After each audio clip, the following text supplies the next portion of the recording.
Claire, that's terrific. Overstated a little bit. We're really in the early stages of thinking about the use of CAT with this client group. I trained with Louise through HYPE some years ago and since moved to Barwon, and they were experimenting, I guess, with the use of CAT at Origin at that time, and so my involvement with the service in Barwon, I guess, suggested that this might be something we could develop further. So it is early stages, but we're pretty excited about what, I guess, the collaboration we have with Origin is offering us and what it can offer to the client group. But I'll talk a bit more about that. Essentially, though, I really am just the warm-up girl, because the real show is here. I don't know how I managed to be doing the whole presentation, and luckily I've managed to divert to real experts. So I'm just really here to talk a little bit about our service, to introduce the two of the main players, the main event, and then can take some questions at the end around the service as need be. So as I said, the structure of today, I'll talk a little bit about our service, some of the challenges, where we're going, and then Louise will talk about CAT as a therapy and provide an introduction, and then talk specifically about its applicability with this client group. And then Sarah has kindly agreed to present a case that she has been under supervision through the Origin training program. I never come anywhere without doing a little bit of a promotion about our region. I came down to Geelong and Barwon about 5 years ago, and it's really been terrific. It's a terrific service, very innovative, and enables you to really grow and develop service delivery. And it's also got some gorgeous landmarks and areas, including wineries and beaches, and I think I've even got my cafe where I have coffee. What sort of a view is that? So if anyone's interested, please come down. The football team isn't going as well as it was the year before, but since I don't break for Geelong, that's kind of okay. So this is our region. I guess it's another thing to kind of consider when working in Barwon is there's quite a difference in terms of the client group across a range of our region, from quite regional metropolitan to rurally based areas. So there's some challenges associated with that, and that's our reach as a service. So the Barwon Eating Disorder Service actually had its origins in the GP Association, where they had some funding to provide a service which was in its infancy really an assessment service and support to primary care. Barwon Health took it over in 2007.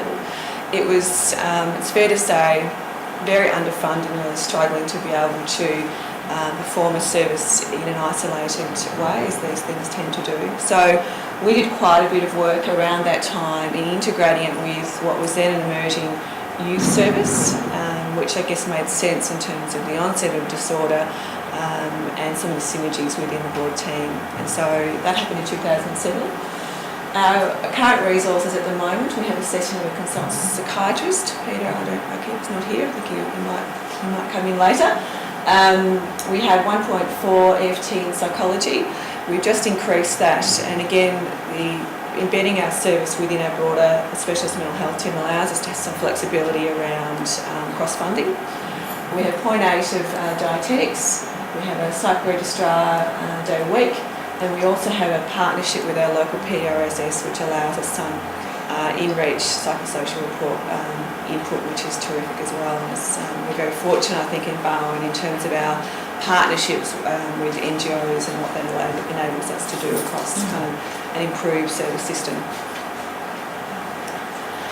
I guess for us, the opportunities, and where CAT comes in, come from predominantly because mental health matters, which we would all be well aware of. And I think it's terrific that eating disorders are really quite prominent in the reform strategy, and that provides us a terrific platform when we're seeking funding or when we're aiming to redesign services locally, that we have this support through our reform strategy. And this will be, none of these statements, and I've just lifted these out of the document, none of them will be new to anyone here, but certainly what they support is an early intervention framework, and recognising that it's the earlier that we can work with these young people, the likely better the outcomes. But it also very much sends the message that we need to be supporting people that are experiencing the most severe mental health problems, including eating disorders, and that is a recurrent theme through the document.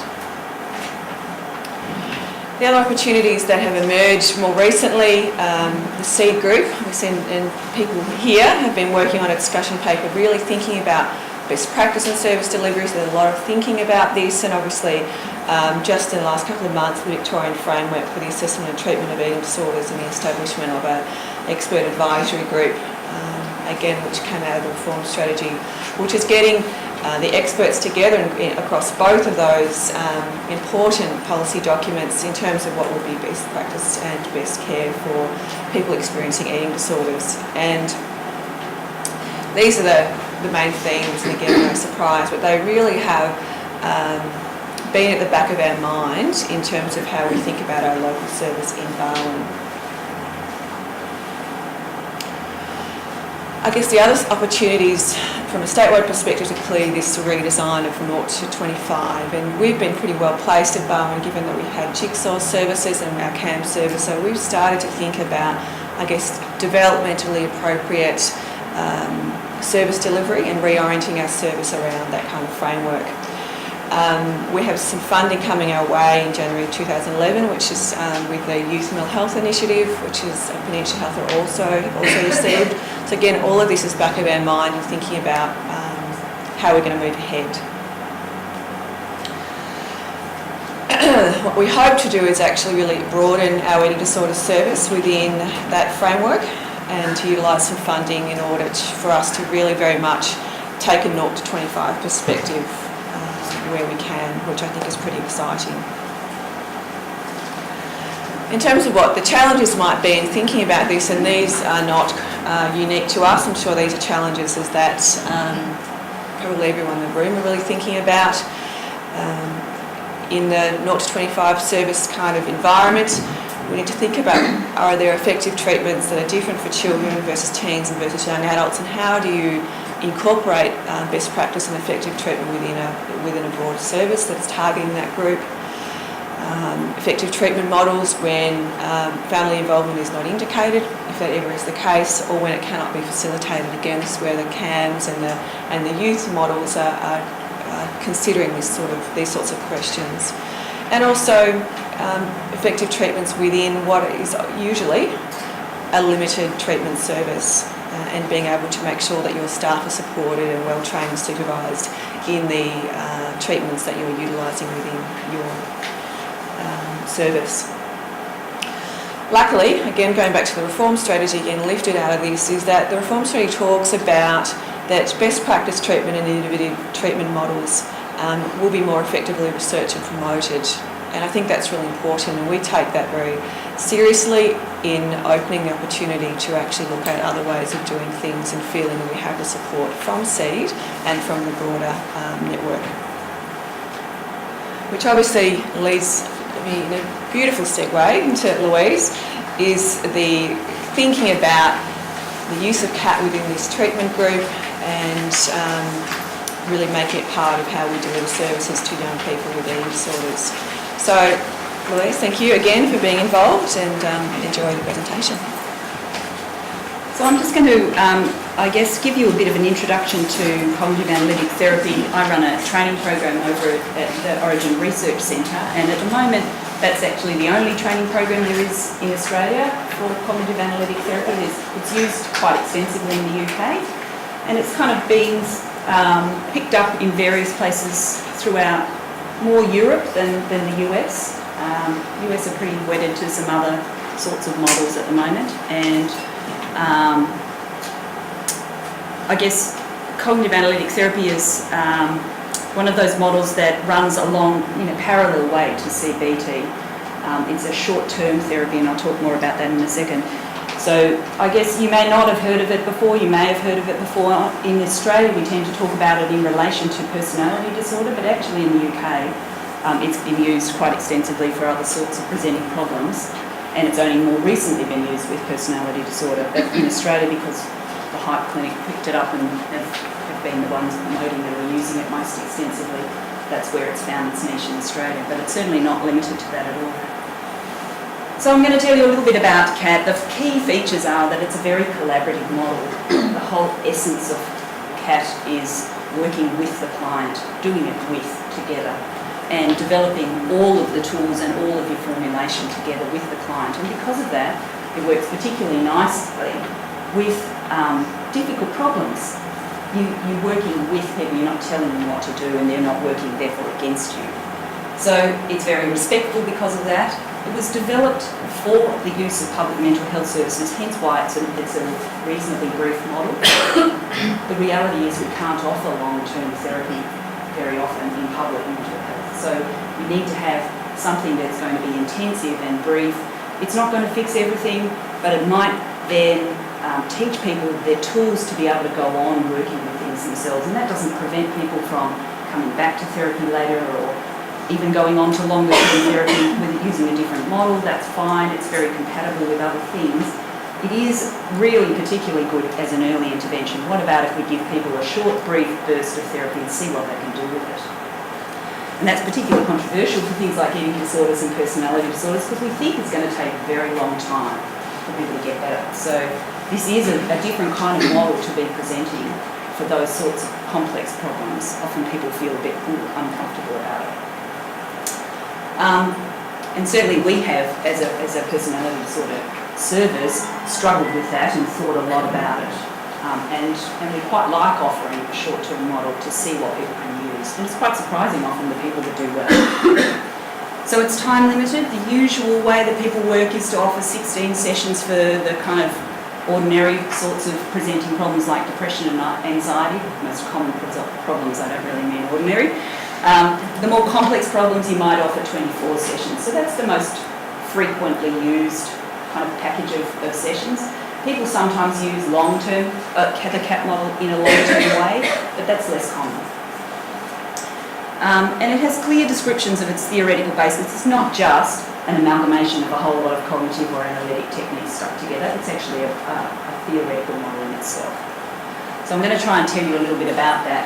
It developed as an object relations informed approach to cognitive therapy. So it was developed in the 70s alongside the sort of emergence of cognitive thinking, cognitive theory. It doesn't have behaviour in the title, but you can use behavioural techniques. But that's why it was developed at the same time as the cognitive thinking. That's why it's only cognitive analytic therapy. And the idea that Tony Ryle had, who developed it, was very much to try and find a language so that the two sort of big camps, the cognitive field and the analytic field, could actually talk to each other, because they do talk about similar things sometimes, but they use such different language that the ideas don't get communicated. The analytic people talk about countertransference and transference and all of these things, and cognitive people don't know what they're talking about. It's a bit of a mystery. So the idea in CAT was to get some language going that actually would span all of those and bring the best from both and actually make it into a model itself.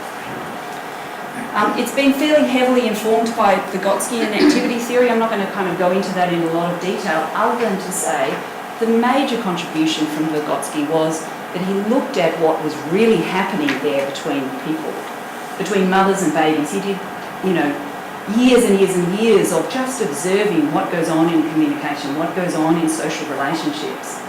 And he took the evidence that he could see and used that to inform his thinking, rather than making up what people are thinking in their heads, which is kind of more what's been happening in the dynamic field. People talk about conflict. No one can actually see that. They're imagining what's going on in people's heads, and Vygotsky was much more interested in what do we actually see happening. So that's all I'm going to say about that. People might disagree, that's okay. Tony Ryle developed this in the early days in the 70s when there was a lot of warring between the camps. So really his way of trying to manage the two big schools in the UK at the time was to come up with some language that might actually span the ideas of both. Cognitive analytic therapy is cognitive because we actually pay a lot of attention to the client's capacity to think about themselves. That's really one of the most important things we're trying to actually work with. How does one develop a meta stance, an ability to stand back from your thinking, your thoughts, your assumptions, your beliefs, all of that, and have a think about it? If you can't do that, you're stuck in it and you're really trapped by what's going on. So CAT is very much teaching people how to step back, how to reflect, how to think about that. It's also analytic because we're talking a lot about what people don't notice. What's happening just out of their awareness? How are they behaving in a way that they hadn't really stopped and thought about? It's not very much more complicated than that in CAT. It's not what are their inner conflicts and drives and things like that. It's just what have they not yet noticed? What is out of someone's awareness? That's really all that CAT thinks about in terms of the unconscious. But the thing is that a lot of our behaviour is automatic and we don't stop and think about it. So in CAT what we do is we help people step back and think about what they're doing and why they're doing it. What is going on in your relationships? What is going on? How come you get stuck in the same kind of patterns? We also use the therapist-client relationship a lot, and that's really important for working with complex problems. You need to be able to have a language to talk about why is this really difficult between you and me? I'm asking you to do something you don't want to do. How are we going to work this out? I'm really concerned about you. You know, you're starving yourself or something. You know, how are we going to work together on this problem? Every time I say this, you feel that. What are we going to do about that?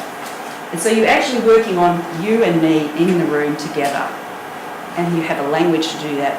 One of the things that Tony was most concerned about in picking up cognitive ideas was he had to make up. He didn't really know how to be able to talk about that for the time.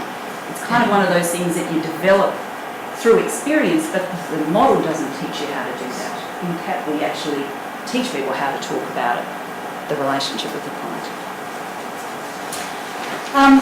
CAT is a very relational model. Relationships and interpersonal functioning is the centre of what we're trying to talk about, what we're interested in. So it starts with the idea that the early relationships one is exposed to are the ones that shape how you relate then to other people in your life, but not only that, how you relate to yourself.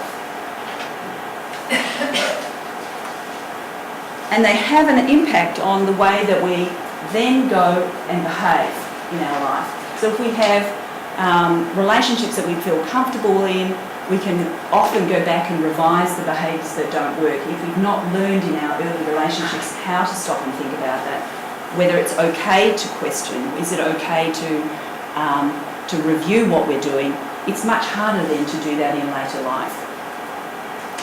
And we talk about these in terms of patterns. So one of the big things in cognitive analytic therapy is that we talk a lot about patterns. Why do we end up doing the same thing over and over again? Why is it difficult?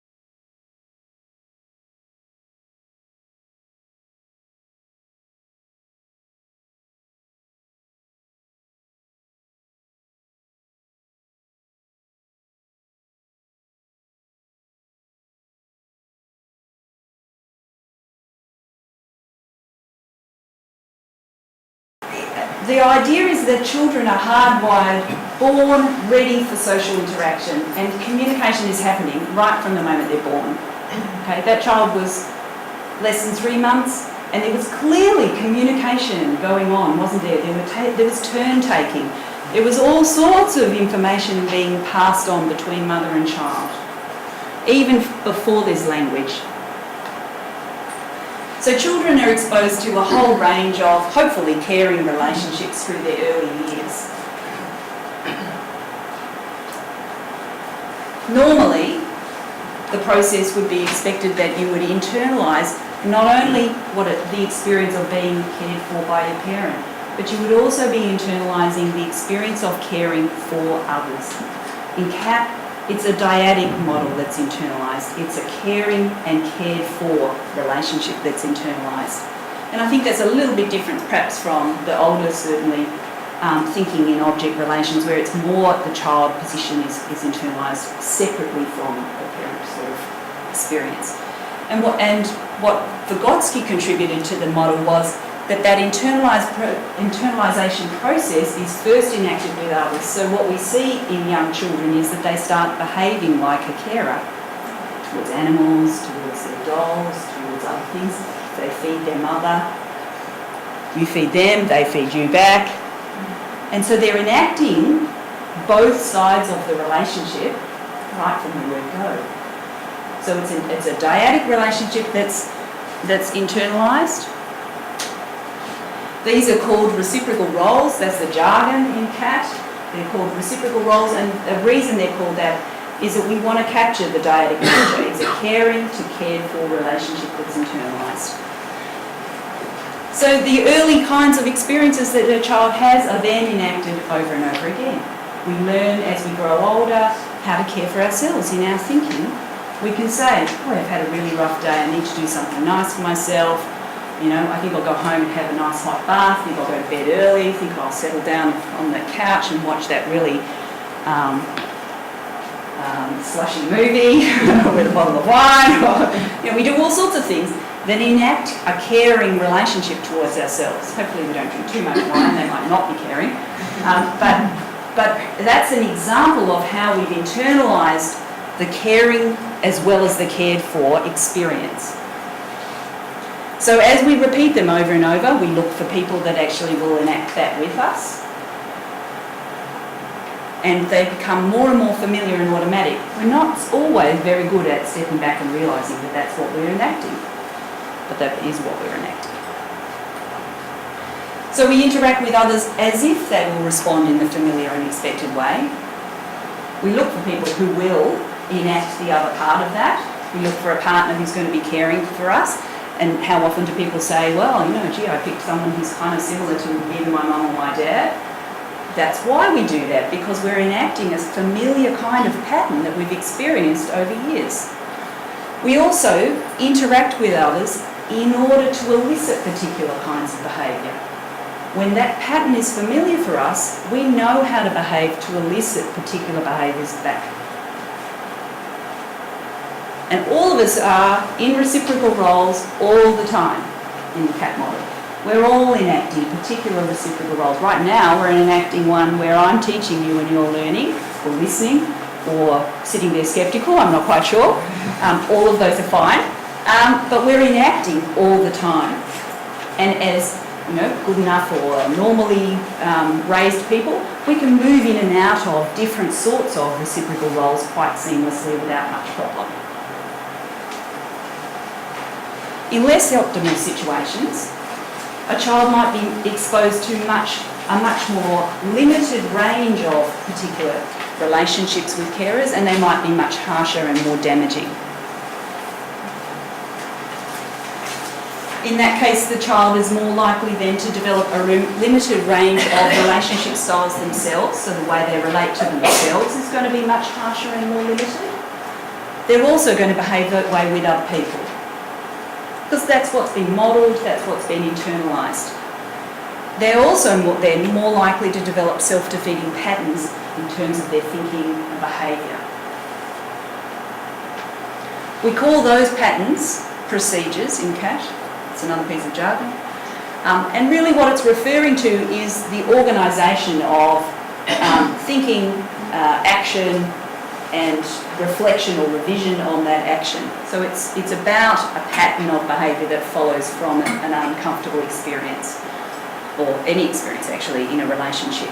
So some of those are helpful if we want to get something that we want and we're with somebody, we know a pattern of behaviour that will get us what we want.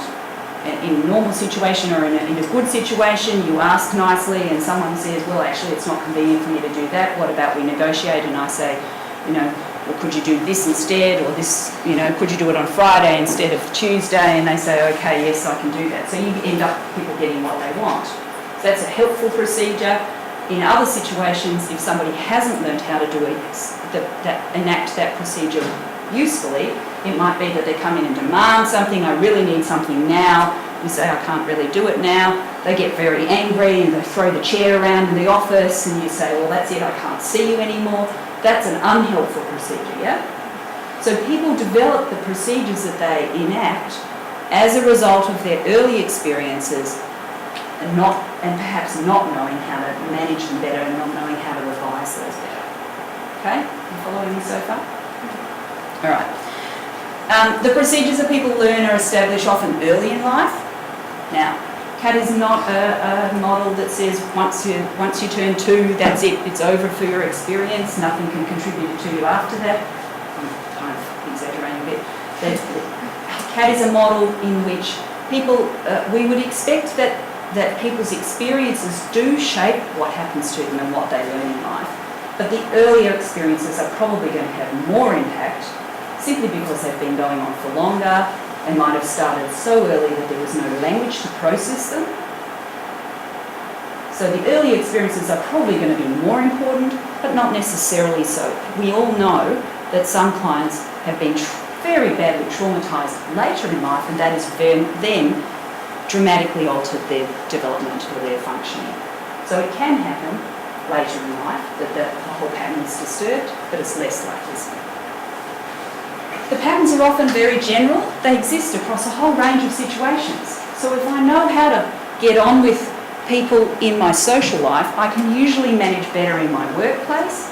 I can manage better in novel situations when I'm trying to deal with people that I don't know. If someone hasn't learned to do that in their family situation, then they often have difficulty in their school or their workplace. They often then have also difficulty managing situations that are novel where they don't know people. So it's common for people to actually keep using the same strategies across situations. They won't look exactly the same, but they might follow the general pattern.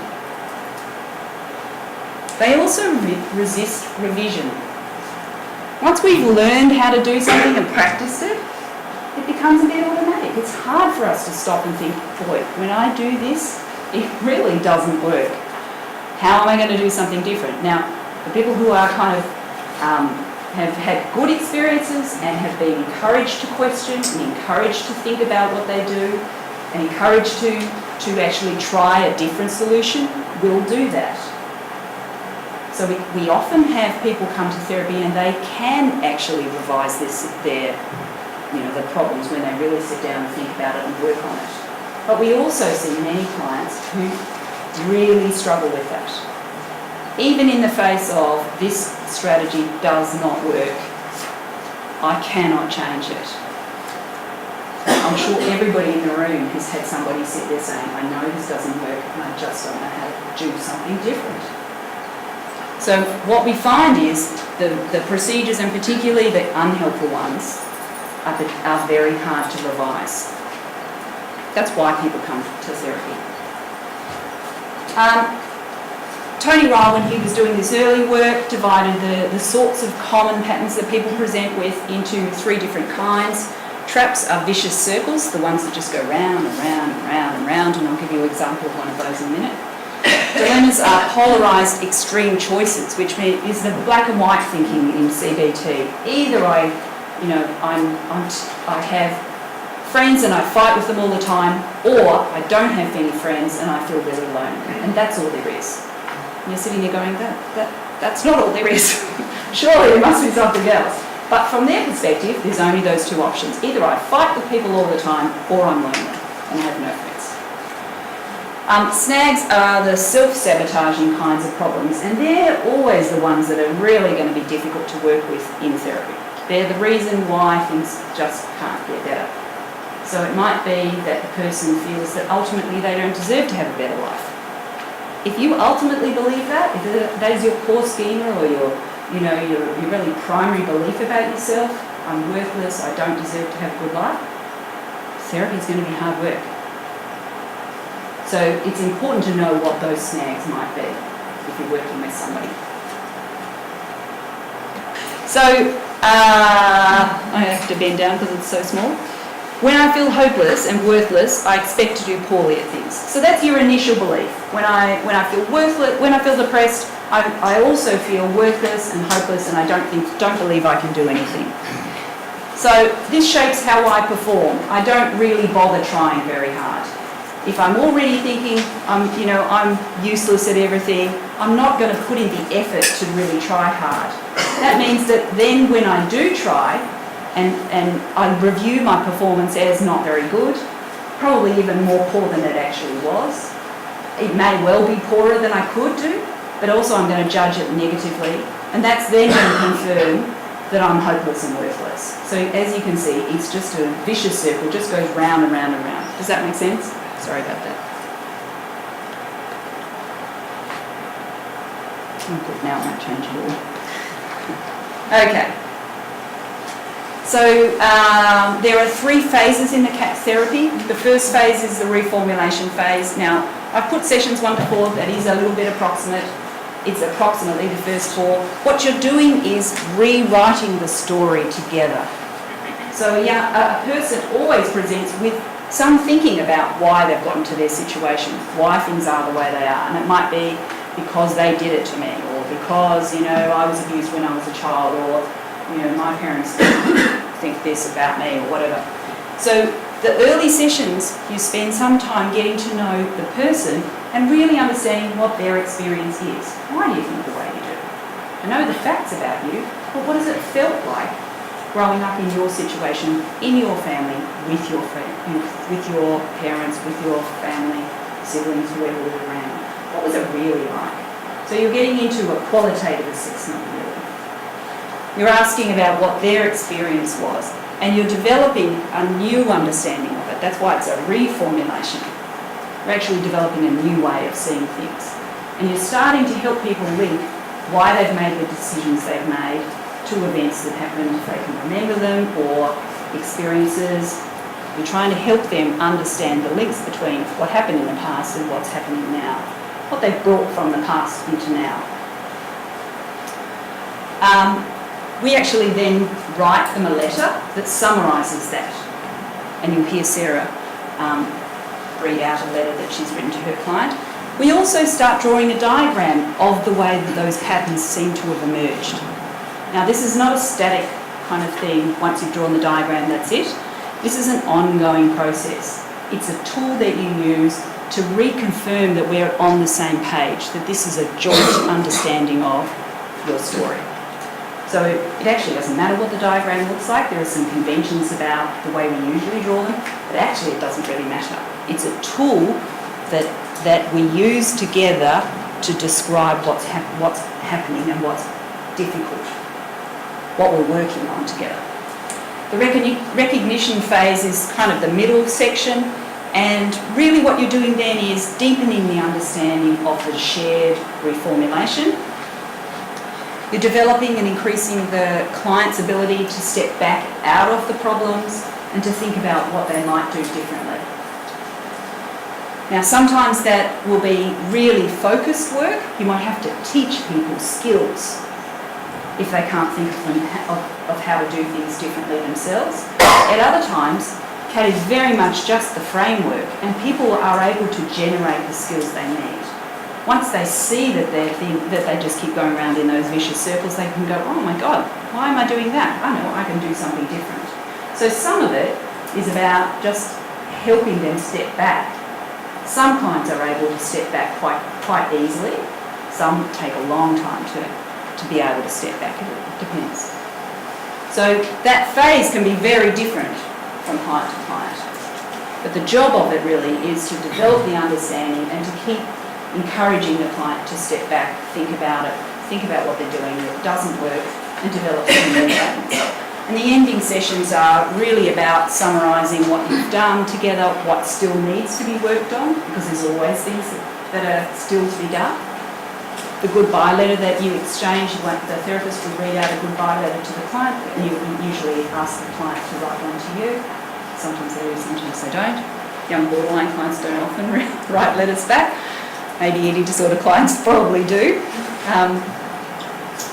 So we exchange goodbye letters. Some of that is about acknowledging the process of therapy, what it's been like. It's discussing the actual physical relationship, not physical, genuine relationship that you've had with your client. Usually it's not physical. Can I just That was a very bad thing to say.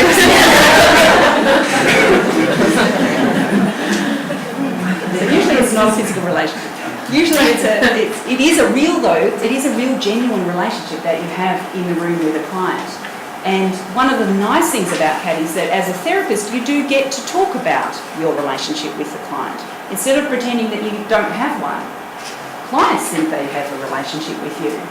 It might be awkward, it might be uncomfortable, it might be warm, it might be caring, but they always feel they have some relationship with you, and yet we often don't have a way of talking about that. So in CAT we do write about that in the letter, and we do talk about it in the room. The ending is also about making sure we've really practiced the new kinds of patterns. So we're enacting a new kind of relationship often between the client and the therapist, a more caring one perhaps than they've experienced, especially the borderline clients, but also perhaps for eating disorder clients as well. It's often a more reflective sort of relationship, a more accepting and thoughtful kind of relationship than they've experienced, less critical perhaps. So we talk about that. Yes. Does the therapist write a letter too, or just Yes. the client? You write a letter to the client and then you ask the client if they would like to write one back. The final sessions are on the agenda the whole time. So the ending, because this is a brief model, you're all the time thinking and working towards the ending. All the time you're thinking, what do we need to do? What do we need to make sure we've talked about before we finish up? This is only a brief model. You will only be here for for 4 months or 6 months. How are we going to make sure we've covered what we need to cover? So abandonment and things like dependency are things that you talk about in the therapy. And sometimes they're really hard things to talk about in the therapy, but it's on the agenda, which means that you're working towards it all the time, instead of the ending coming up and suddenly, oh my God, I can't cope without you. And then in CAT we offer follow-up sessions. It is a little bit variable. If you're using a 16-session model, we would usually offer one follow-up. When you offer 24 sessions, typically we would offer more follow-ups than that. But actually it depends on what you think is the best for the client. The purpose of the follow-up sessions are to review the progress rather than to open up new information or new areas. But it might be that you discover there's some new areas that really you didn't get to in the therapy. And then you can have a discussion about whether the person needs more therapy or different therapy, or they can manage to start to think about those things themselves. So how does change occur? What is the kind of mechanism of change in CAT? The therapist is aiming to make lots of links between the past and what's going on now. And sometimes that's actually easy if people are able to think about the past without a lot of angst and are interested in doing that, interested in the question why is this happening? Some clients are not though, and then you have to be more tentative about that process. But almost always there are reasons why things are going on the same way that we can talk about and we can think about. In CAT it's really important to be thinking about the ability of the client to be able to step back and reflect. That's really what we're teaching, one of the most essential things we're teaching in CAT, or developing. We're looking at how they might develop more helpful relationships, and that's with us, primarily. It's also with other people out in the client's life, and also with themselves. So often clients come with very harsh, critical relationships with themselves. They're the worst person. They don't need harsh critics out in their life because they've got them in here. So one of the most important things is we talk about their relationship with themselves. We talk a lot about how they enact that in life. So how does that get played out in terms of their thinking and feeling, beliefs and behaviours? So what sort of patterns do they enact that actually reinforce those relationship patterns? One of the other things that I think is an important feature of CAT is that we as a therapist are thinking all the time, what are the unhelpful patterns that we could enact with this client, and how do we avoid that?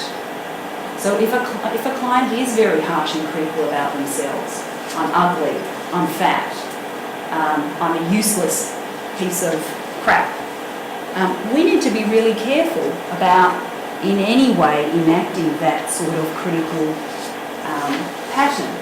So for example, the client comes in and says, well, I've done really badly this week, I was supposed to be following this diet and I actually did all this other stuff and I was binging this many times, blah, blah, blah. We have to think about what we enact. Do we enact a critical stance or not?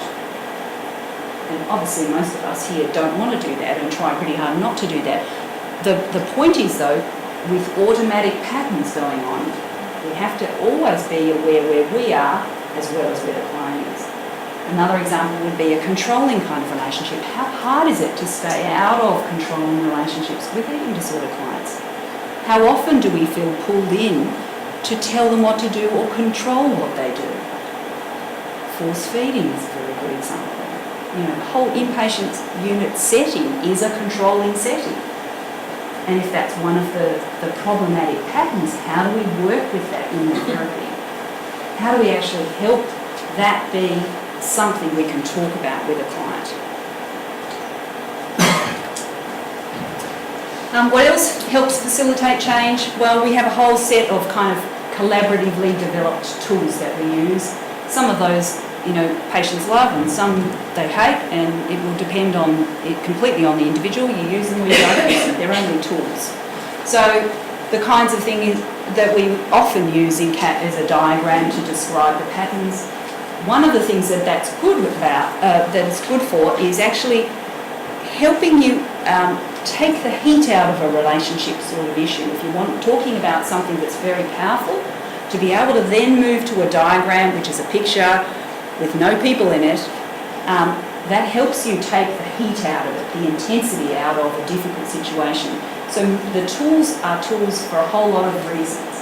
They actually allow you to manage the intensity of the therapy, how fast it's going. They allow you to manage and stay within the capacity of what the client can manage. You can do very simple diagrams or very complex ones, depending on the functioning of the client. We write letters, so there's a reformulation letter and a goodbye letter. They're the most commonly used ones, but you can use letters at other times. We have some other sorts of tools. The psychotherapy file is just a list of the common traps and dilemmas and snags, and sometimes people who like pencil and paper sort of things can go through, and it helps them learn how to reflect on the kinds of patterns that they commonly enact with people. You can do things like monitoring and diary keeping and journaling and all of those sorts of things. The other main thing that we're doing is exploring what those patterns are about. So that's the job, if you like, of what you're doing in the therapy. So, quick summary, what works about CAT? It's an integrative model. It allows you to incorporate the whole range of what's going on for somebody. It's not something where you say, well, I'm sorry, substance use is not actually something we're going to talk about today. You draw a substance use on your diagram as well. If that's the problem that you have and that you engage in that in a particular situation commonly or as a way of dealing with uncomfortable feelings or something, we need to have it on the diagram. So you can include everything that's going on. You might not work on everything at once, but you can certainly have an understanding of how those things all fit together. You can use a variety of treatment modalities. So if you like some of the techniques that you use as CBT or from any other training that you've done, you can use them in CAT because CAT is a framework that then allows you to do what you think is important for this client and this work. So you can use whatever else you've been doing. It's a collaborative, open, respectful model. You do a lot with, you don't do much to. If you're doing two, you're not doing CAT anymore. The therapist takes a curious stance. So why is that? Tell me more about that. Gee, I wonder if this is linked to that. Do you think so? Could we explore that a bit more? It's time limited, and that allows us to test out how much therapy does this person need, in order to get some improvement. Maybe a small amount will be enough for this person, and particularly that's helpful in an early intervention sort of model. It provides a language for managing interpersonal tensions respectfully, both between you and the client, but also between team members. If you all understand the model, it's particularly useful for managing why you want to do something different with this client than I want to do. Now, both of us want to do the best for the client. How are we going to resolve that? What do we think might be happening? You might feel more like you need to jump in and intervene right now than I do. How are we going to manage that? And with complex clients, those sorts of team tensions happen all the time. We all know they do. And we need to find ways that we can respectfully manage those. And this allows us to do that. Okay. Now, any questions about that just whilst Jessica's... Oh, sorry. Sarah. That was a terrible one too. Luckily I could catch them. And no, I'm not the client. This is not the client, this is not Jessica. Yes. Thank you, that was very interesting. Okay. I just wanted, in asking the question why and eliciting patterns the way you do, of looking back and saying that it's an interpersonal pattern or a sort of intrapersonal pattern, that's what you're doing, right? And so well, how do you manage the issue of blame? Oh, that's great. Yeah. Blame's really, really important, isn't it? Kat very much takes the stance, people do what they do because they're doing their best. Okay? I don't think people run around doing really dramatically horrible things to themselves, like starving themselves, because they think that's a good idea. And then maybe eventually down the track they argue that. But I don't think essentially they think that's the best way to do things. They didn't start that way. But they've got there.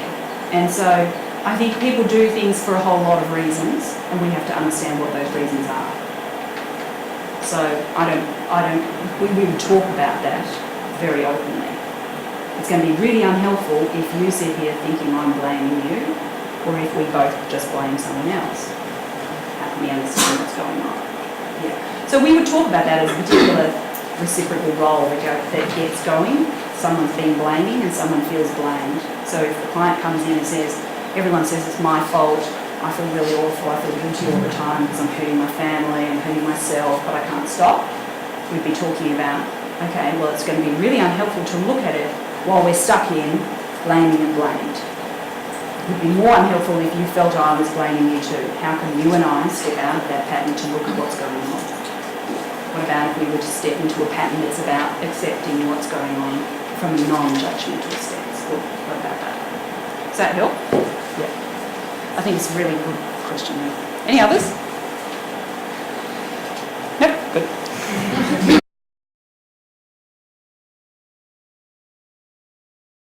Thank you, Claire. That's terrific. Just overstated a little bit. We're really in the early stages of thinking about the use of CAT with this client group. I trained with Louise through HYPE some years ago and since moved to Barwon, and they were experimenting, I guess, with the use of CAT at Origin at that time, and so my involvement with the service in Barwon, I guess, suggested that this might be something we could develop further. So it is early stages, but we're pretty excited about what, I guess, the collaboration that we have with Origin is offering us and what it can offer to the client group. But I'll talk a bit more about that. Essentially, though, I really am just the warm-up girl because the real show is here. I don't know how I managed to be doing the whole presentation, and luckily I've managed to divert to real experts. So I'm just really here to talk a little bit about our service, to introduce the two of the main players, the main event, and then can take some questions at the end around the service as need be. So, as I said, the structure of today, I'll talk a little bit about our service, some of the challenges, where we're going, and then Louise will talk about CAT as a therapy and provide an introduction, and then talk specifically about its applicability with this client group. And then Sarah has kindly agreed to present a case that she has been under supervision through the Origin training program. I never come anywhere without doing a little bit of a promotion about our region. I came down to Geelong and Barwon about 5 years ago, and it's really been terrific. It's a terrific service, very innovative, and enables you to really grow and develop service delivery.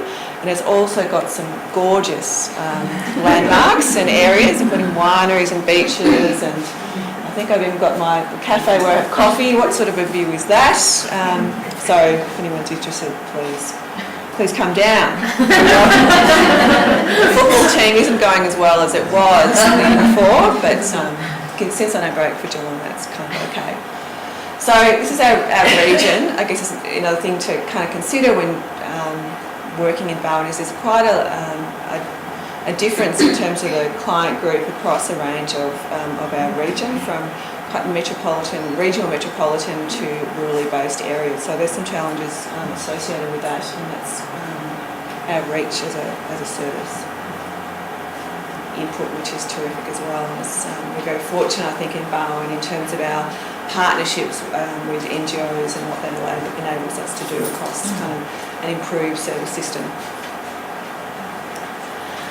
I guess for us the opportunities, and where CAT comes in, come from predominantly because mental health matters, which we would all be well aware of. And I think it's terrific that eating disorders are really quite prominent in the reform strategy, and that provides us a terrific platform when we're seeking funding or when we're aiming to redesign services locally, that we have this support through our reform strategy. And this will be, none of these statements, and I've just lifted these out of the document, none of them will be new to anyone here, but certainly what they support is an early intervention framework, and recognising that the earlier that we can work with these young people, the likely better the outcomes. But it also very much sends the message that we need to be supporting people that are experiencing the most severe mental health problems, including eating disorders, and that is a recurrent theme through the document. The other opportunities that have emerged more recently, the SEED group. So the Barwon Eating Disorder Service actually had its origins in the GP Association, where they had some funding to provide a service which was in its infancy really an assessment service and support to primary care. Barwon Health took it over in 2007. It was, it's fair to say, very underfunded and really struggling to be able to perform a service in an isolated way, as these things tend to do. So we did quite a bit of work around that time in integrating it with what was then an emerging youth service, which I guess made sense in terms of the onset of disorder and some of the synergies within the broad team. And so that happened in 2007. Our current resources at the moment, we have a session with a consultant psychiatrist. Peter, he's not here. I think he might come in later. We have 1.4 EFT in psychology. We've just increased that, and again, embedding our service within our broader specialist mental health team allows us to have some flexibility around cross-funding. We have 0.8 of dietetics. We have a psych registrar day a week, and we also have a partnership with our local PRSS, which allows us some in-reach psychosocial report. And people here have been working on a discussion paper really thinking about best practice in service delivery, so there's a lot of thinking about this, and obviously just in the last couple of months the Victorian framework for the assessment and treatment of eating disorders and the establishment of an expert advisory group, again which came out of the reform strategy, which is getting the experts together across both of those important policy documents in terms of what would be best practice and best care for people experiencing eating disorders. And these are the main themes, and again, no surprise, but they really have been at the back of our mind in terms of how we think about our local service in Barwon. I guess the other opportunities from a statewide perspective are clearly this redesign of 0 to 25, and we've been pretty well placed at Barwon given that we had jigsaw services and our CAM service, so we've started to think about, I guess, developmentally appropriate service delivery and reorienting our service around that kind of framework. We have some funding coming our way in January 2011, which is with the Youth Mental Health Initiative, which is Peninsula Health are also received. So again, all of this is back of our mind and thinking about how we're going